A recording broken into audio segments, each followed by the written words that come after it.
Shalom Bapak Ibu Saudara sekalian yang kasih Tuhan.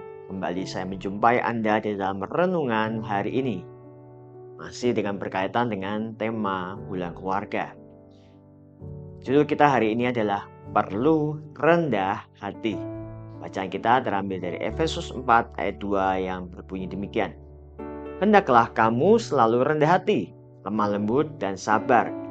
Tunjukkanlah kasihmu di dalam hal saling membantu.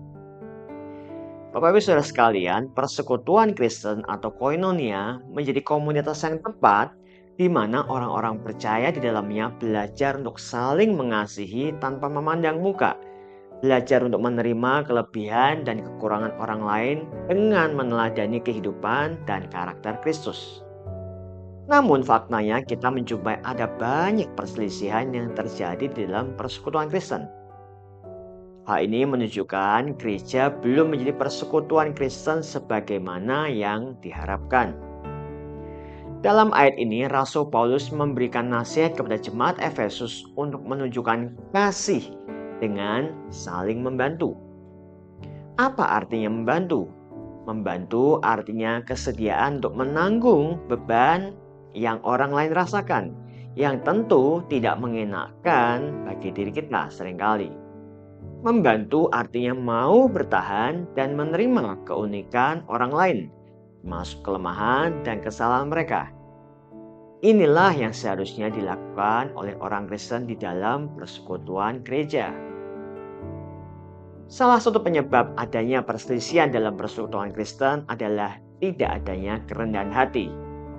Dan hal ini bukan terjadi pada zaman gereja sekarang saja, tetapi juga di jemaat Efesus pada masa gereja mula-mula. Itulah sebabnya Paulus memberi nasihat kepada mereka untuk rendah hati. Kata rendah hati sebenarnya lebih tepat diterjemahkan keadaan yang rendah.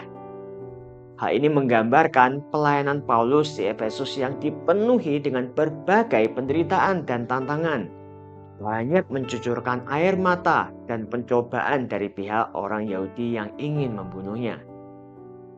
Selain itu, rendah hati juga diwujudkan dengan tindakan menganggap orang lain lebih utama daripada diri sendiri. Anda bisa membaca itu dalam Filipi 2 ayat 3. Jadi, jikalau tidak memiliki sikap rendah hati, maka tidak akan ada sikap saling mendukung di dalam persekutuan Kristen. Kita perlu belajar dari kerendahan hati Yesus yang mau menerima segala hal dalam diri kita apa adanya. Ia tidak mengungkit dosa masa lalu kita. Sebaliknya ia sudah menyediakan pengampunan melalui karya kematiannya di atas kayu salib.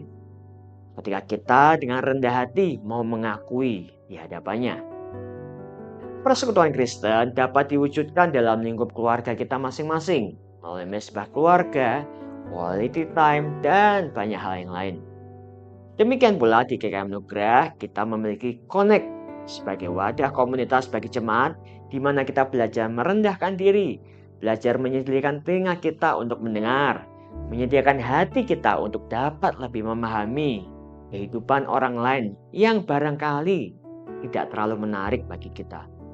Namun itulah yang diperlukan agar persekutuan Kristen di dalam keluarga kita, gereja kita dapat menjadi komunitas yang membangun kehidupan jemaat. Terlebih lagi menjadi saksi bagi dunia dan memuliakan Tuhan. Amin.